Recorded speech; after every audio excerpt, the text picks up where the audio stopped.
On this episode, we welcome Matt Weiss, founder of Rind Snacks and a Duke Blue Devil who actually went to school with my wife. Full disclosure, Rind was my first investment made through a family office in the CPG space. I often talk about those special situations where I really believe in the jockey and the horse, and this was one of those times, and I felt compelled to get involved. Sit back, relax, and enjoy the show.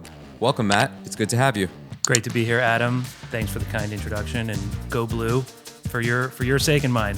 So first off, for anyone who doesn't know Rind, the story, or your products, just give us the short version of why you exist.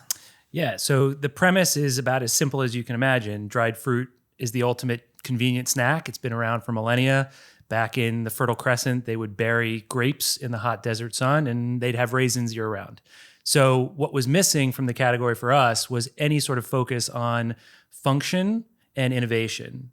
And all that power is in the peel. And so the light bulb went off that there were roll-ups and there were gummies and there were all these candies that were acting like they were fruit snacks, but nothing real and authentic that maximized nutrition and minimized food waste. And for us, all of that runs through these bold, tangy fruit snacks that keep the rind on.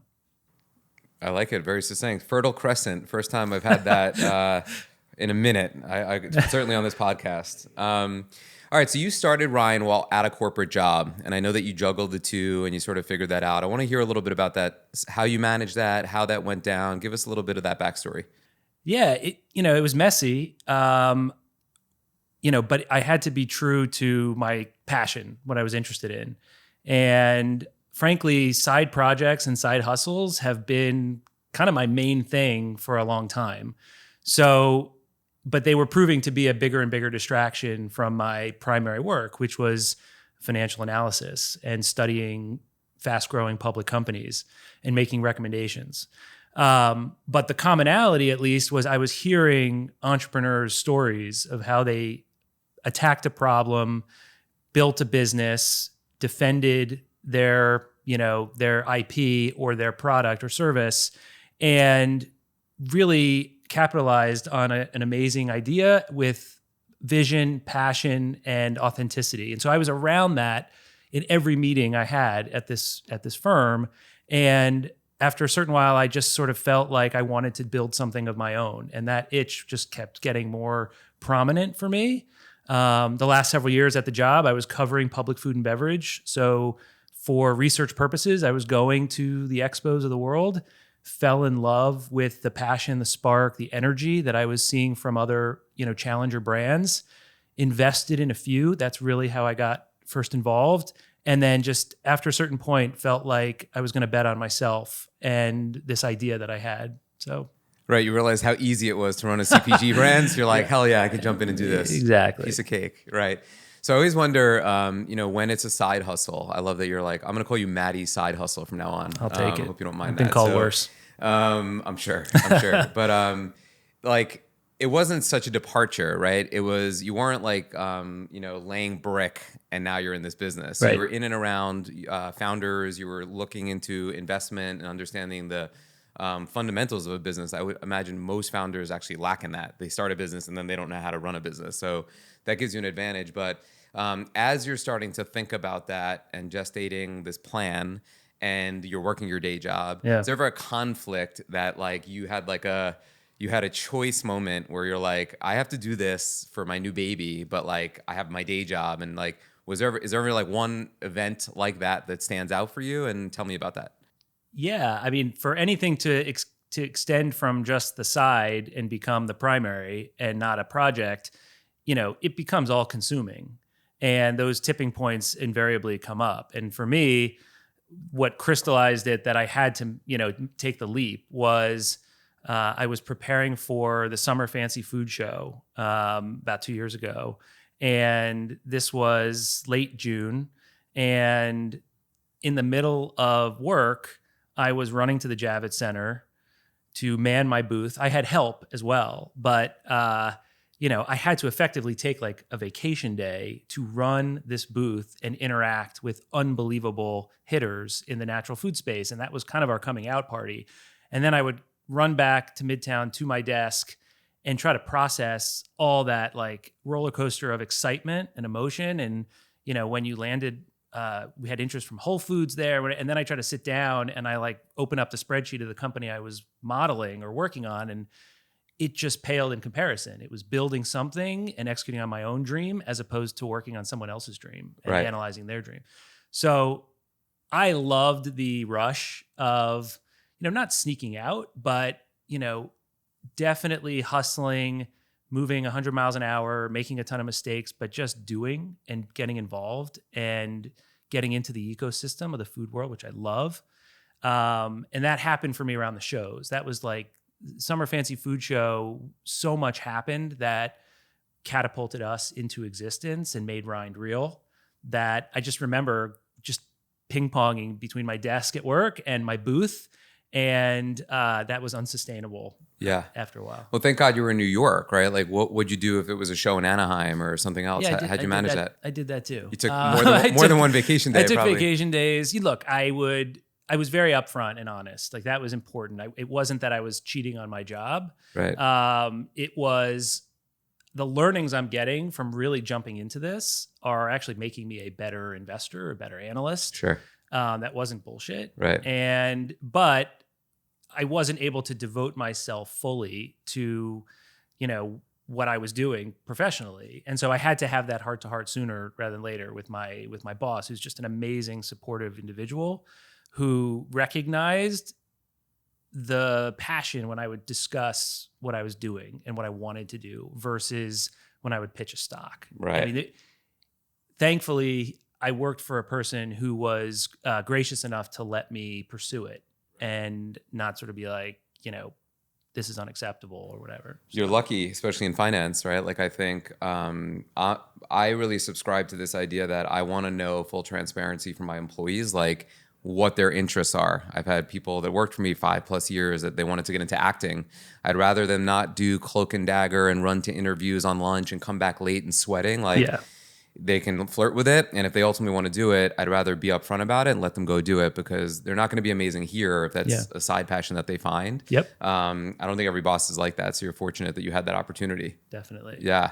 And the other thing I would just say is, like, without having done this initially, I didn't know where this was going to go, where I would eventually get to the point where I would capitalize the business and leave a very safe life that I had known for 20 years and built a family around, and, could have played it really safe. But what I knew I wasn't getting from financial analysis straight behind a screen was practical experience of the grind, the problems, the challenges, forcing my way through them. And that, was what I started to experience when I was doing this. I could start to relate more to the entrepreneurs I was hearing who had built their company and took it public.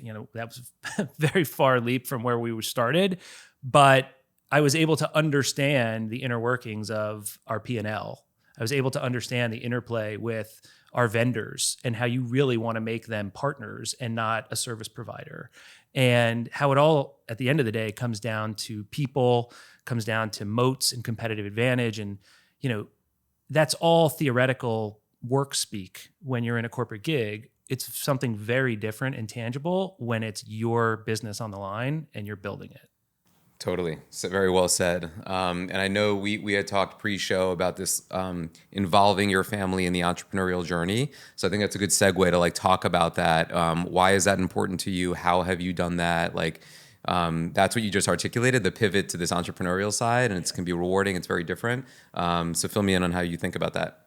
I grew up with parents who just always supported whatever I was into at the moment. They were not hard charging. They were not, Little League just kind of wasn't for me. And they just very low pressure. But when I did find something I was passionate about, they went all in supporting me and in providing me with, whether it was lessons, whether it was resources, whether, I was into bird watching as a kid. It was like a pair of binoculars. Yeah, it makes sense. But, and so I think they fostered in me a sense that you can have a wide variety of interests and pursuits, and you don't have to have it all figured out by a predetermined period of time. I was one of those people, I'm sure a lot of people are like that, when they're about to graduate college and they still don't know what the heck they want to do.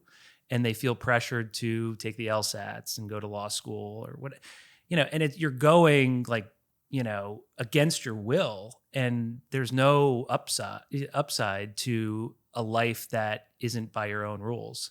And, clearly you may have student debt and you have to pay it off. I get all that, but you should at least have a spark in you of something you want to do and make sure you don't let it go out. Yeah, I mean, listen, my journey was I only applied to Michigan, went there. I went to law school because my dad said I should go. I went for 29 days. I took the LSATs to get there just because that's what everyone told me I should do. Yeah. And I think I was just lost coming out of school and had no idea what the plan was. And I think, unfortunately, if you don't have parental or just, community guidance around you, you could end up like 9 years down a road where you cannot have a choice, especially around student debt. Like now your path is set. You have to do that. And when you think about it, you're making those decisions when you're 20 and 21. I mean, if you asked a 20 or 21-year-old, what do you want to do when you grow up? I'm pretty sure they're not going to say, I want to be a corporate attorney. Totally.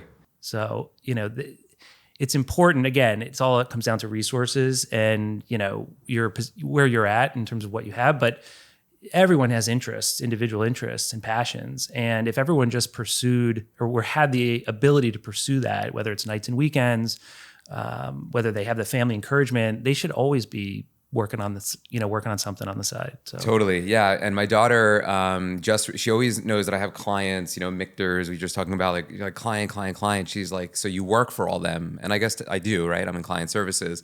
But this summer it clicked how does your boss let you work from New Jersey all summer? And I'm like, I am the boss. I love it. And she's like, that's awesome. I want to be the boss too. And I'm like, it's not always amazing. So it's not about just being the boss. I think a lot of people are twisted on entrepreneur. I can be my own boss and control my own hours. I think it has to start with that passion pit. Like if you have the passion pit that you can plant and then grow from, then it's great. Right? Without that, totally agree. Yeah, you have to you have to have something in you that sort of excites you or challenges you, wants you to, do better things and bigger things and learn while you're doing it. I think most people are wired that way. But the thing about involving the family has been, frankly, the most rewarding aspect. And it's funny you make that point about your daughter saying, your boss lets you do this, and you're saying, actually, I'm the boss.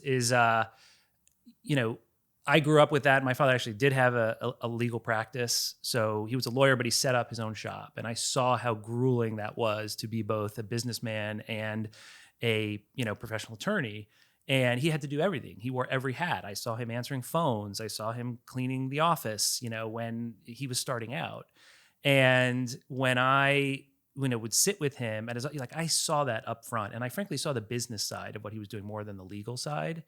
And that just always stuck with me, that my dad, even though he was a lawyer, he blazed his own trail and he had no help doing it, and he had to build his own practice. And that stuck with me. And then when I, had kids, and I've had this amazing career at this amazing financial service firm for 20 years, it was they didn't know what I was doing. It was very ambiguous what dad was up to. I would just go to this big office, and I imagine that's true of most kids and their parents. Totally. And I wanted them to see something concrete that you can make out of an idea in your head and feel really connected to. It just so happens it's a food product, so they can taste test and tell me what they like and what they hate. And but bringing them into the journey and sitting them around the table when I get samples of new products I'm working on, or packaging, or all sorts of content that we might be working on, that is a dream come true, because I'm hoping that it gives them that idea in their head that they can do whatever they want in the world. I feel the same way. We're in this new office, and I brought my kids here as Jamie, my wife, and I literally did everything. And I remember Jamie was like, we should find a play date for them while we come in here and literally assemble that desk, that thing right there. And I'm like, no, I want them here and I want them to see it. And my older daughter was like, why are you doing this? Literally, I couldn't have scripted it better. I'm like, because as the boss, I'm the one who has to do this. I'm not going to ask my employees to do it, and I'm not handy. So I got Burrow couches because it was 2 clicks. But in general, I wanted them to see that journey. I would hope, they're still so young, but as they do internships and stuff, I want them to go and see gritty, grimy, startup owner driven type stuff as opposed to just working for like a big ad firm or something where they're like getting coffee and just like processing data or something. Exactly. It's hard. Yeah. It's unglamorous. It's hard. I bet that sticks out as a real positive memory for your daughters. I mean, I wouldn't be surprised. I really hope so. And I'm going to skip ahead to one of my unpackaged questions because it's just relevant for now. But, when your kids turn 40, you want them, the answer to the question, the most important lesson my dad taught me was fill in the blank. I would say have a dream, pursue it with passion, positivity, and an open mind. It's a good one. I'll take that. So I remember even on the investment side, I remember, I was like, I would be interested in getting involved when he jumped ship from his corporate job. That's when I will do it. That's the inflection point for me. So prior to that, you were, I guess, just funding this mostly on your own for the most part, right? Yep. During that time, that can be hard. Obviously, you had a good paying job, I'm sure, that helped. But you also have kids in the city. It's an expensive place to live. How were you able to manage that? Was it scary? Were you putting like all in type stuff and like freaking your wife out? Like how did that go down? Definitely freaking my wife out, often doing that unrelated to the business. But this was a big stressor because the more the business grew, the more, it becomes all consuming, the more you feed the beast. And it's not just your commitment of time and resources, which is obviously sapping your productivity at work. So you're kind of getting to the same inevitable jumping off point. But you're now starting to, again, bootstrapping this from the beginning, really dip into savings that you had earmarked for other really important life events and growth events. And you are consciously or unconsciously making the decision that you are prioritizing this dream. And it's selfish in a way. You have to really have honest discussions with the family and get their buy-in. That was critical to me. My wife is, a total yin to my yang, and she's very grounded and pragmatic and focused on what can go wrong. And this is going to work. And I believe in this, and we can make something out of nothing here and share this idea of, the power in the peel with others and think it's a big idea. And what was really interesting about this is I would hit the wall a lot where I would doubt because that's the nature of the grind. Totally. And she was the one that was starting to be the dreamer and pick me up. And really, whether she believed it or not, was sort of saying, you have been creating ideas, you have been coming up with ideas and bringing them to fruition and finish lines more often than I can remember. You will do the same here. And if you're telling me this is the biggest one and this is the one the family, we have to gather around you and go all in, then do it. Right. So really, really lucky you had that. Not everyone has that. Lucky. Not everyone has their own belief. I speak with founders all the time where I feel like they have a trendy product and I could just see in the eyes whether they have that glimmer or not. Even if it's on the phone, I could just tell through their virtual eyes that they're just sort of like in it maybe to make a quick buck. And I think that's doomed. It's tough industry. But if they have that real passion, that's the only thing they can do along with a good community around them, like wife, whoever it is, to get through the hard times, because the hard times are going to come. They're going to be plentiful, right? Absolutely. Yeah. That's great. I love that. What do you think outside of that around you and having a good product, what do you think is the biggest reason a brand succeeds or does not succeed in this space? Specifically as it relates to food and beverage companies, I think the product has to have differentiation. It can't be me too. It can't be an incremental iteration on, something that's proven and is out there. And I can get into why I think rind is different, but many people might say, well, you're kind of just dried fruit with a little twist. Why is it different? Tell me. So the difference is we're using fruits that no other brand in the space is using. Most of the category is private label. Again, another thing counterintuitive. You would think, why would I want to go up against formidable private label? To us, that's what makes the category so sleepy, so non-innovative, and so ripe, no pun intended, for shakeup and disruption. And again, it's this classic snack food that has been around forever that over the last 50 to 100 years has actually been hijacked by candy makers and has been turned into a gummy, I won't give their name, but like fruit gummies are the number one fruit snack on the market, which I think is criminal because it's hooking kids onto a sugary, non-fruit, like fruit forward kind of snack. But kids should recognize an orange slice with the rind on for what it is and not have it turned into a cartoon comical orange and taste like something super sweet and artificial. That's doing nobody a good service. So what was bothersome to me was you had everything was in a red box. It was raisins, it was prunes, it was apricots. It was increasingly hit with added sugar and with sulfur dioxide. And you're looking at this and say, this is the most simple snack. It is nature's candy. Why isn't it going back to its authentic core? And for me, all of that was around the rind. And the one part of the fruit most often discarded, it's one of the biggest contributors to food waste, is edible peels and overripe produce, these scraps. And this is where some lessons from an inspiration in my life, my great-grandmother sort of came into being as part of our story.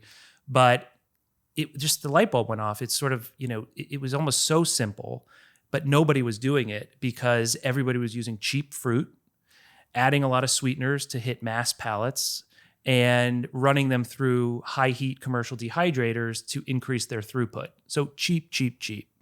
And no one was taking the time to focus on premium, exotic, functional, and sustainable. And that was the opening.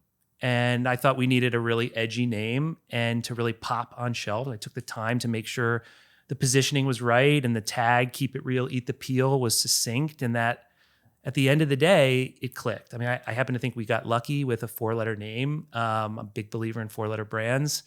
That we rhyme with kind is kind of a dream because it's a company I admire tremendously and its founder.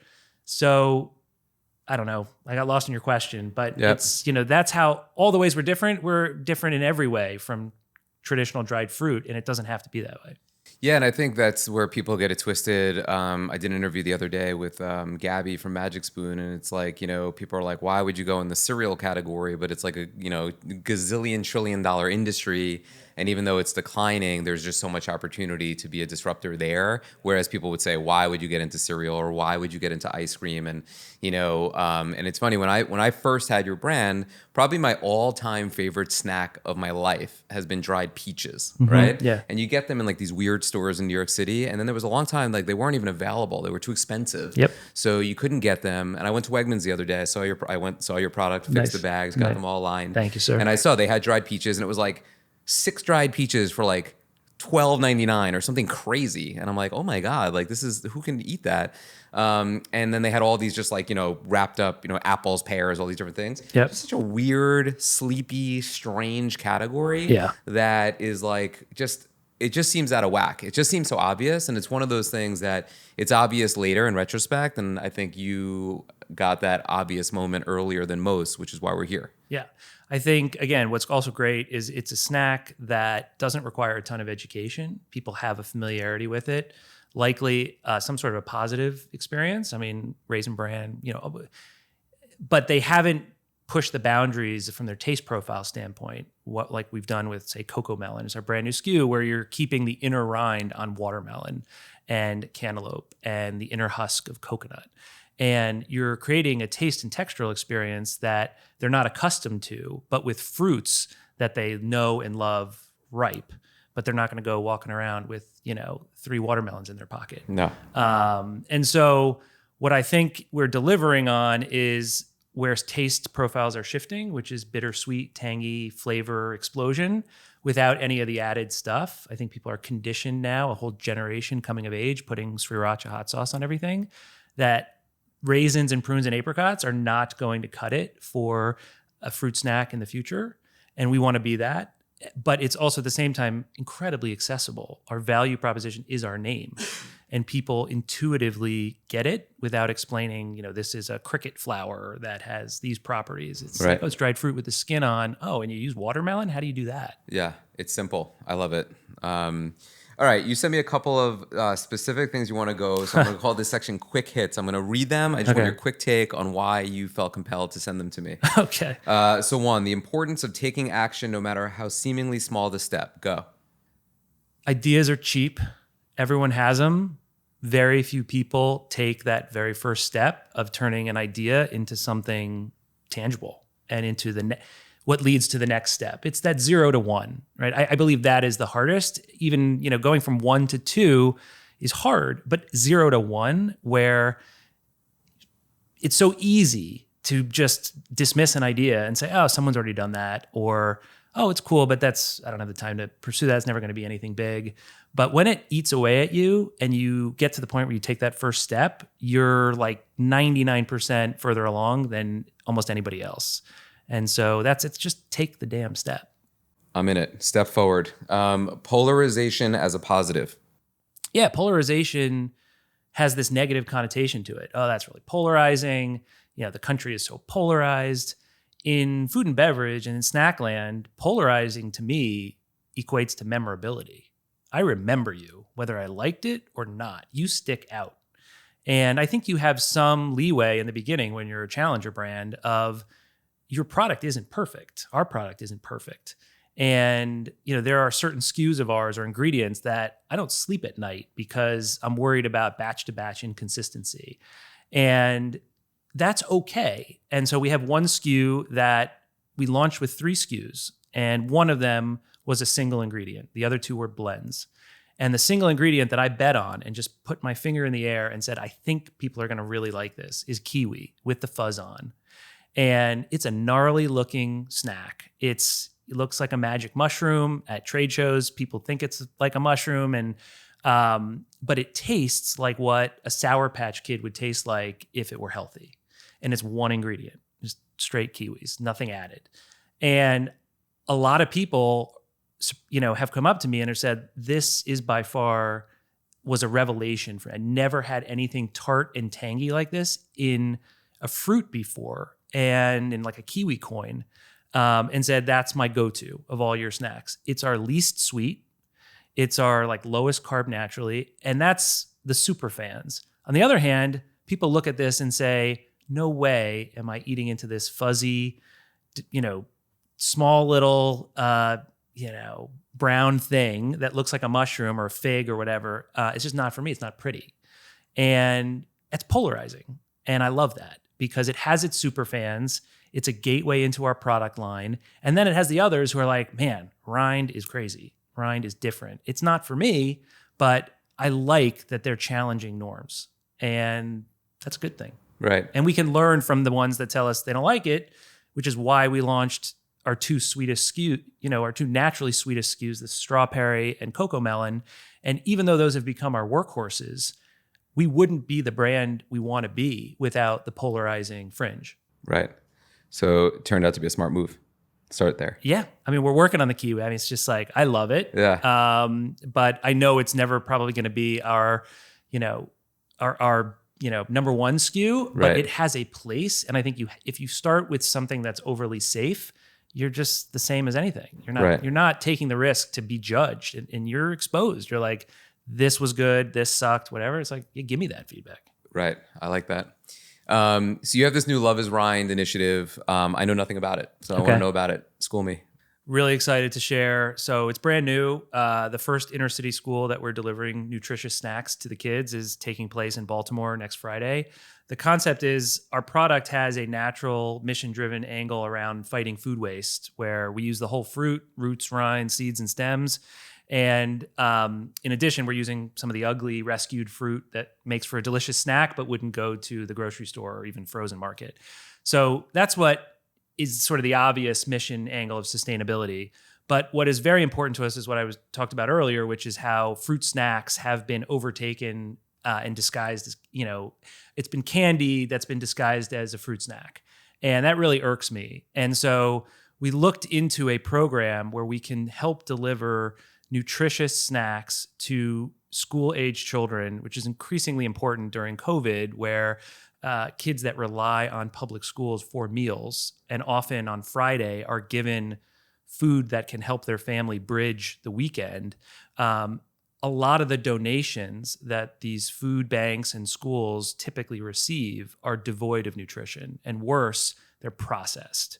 And so you're giving kids a quick jolt of nutrition, but you're not teaching them any good health habits. So the idea about Love is Rind is to provide nutritious snacks that nourish mind and body. And the mind piece is going into schools, delivering. It's not a bag for bag program, but it is going to be tied as we grow to adding more schools in more neighborhoods where we can put together, along with handwritten notes to these kids about the importance of healthy snacking habits, starting them early and introducing them to fruits that they may not have exposure to, and a nutrient dense fruit snack, what it really should be, and not a sugary, piece of candy. It's genius. My daughter went to a friend's house for like the first time seeing a friend in like forever because of this time we're living in, and she came home with like Gushers, and I was like, there's literally no value to this product. I don't even know who makes it, so I hope I'm not attacking anyone that knows me, but I just looked at it and I'm like, there's no value.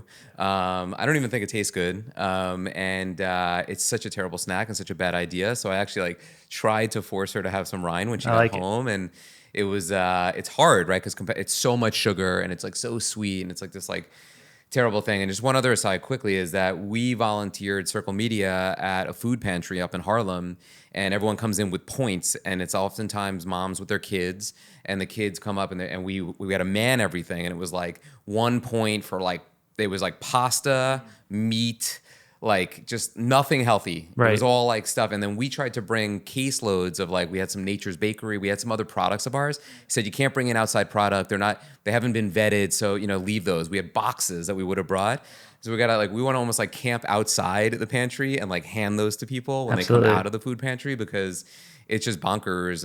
And some of the hardest hit communities are dealing with the least nutrition value products, and that's something that has to change. So Agree completely. I love that initiative. I'm a big fan. If I can help in any way, I'd love to. So just a quick pivot, outside of your own brand, what is one CPG brand that you love right now and why? Hard to isolate to one. I love so many. One brand I have been crushing on hard for a long time is Oatly.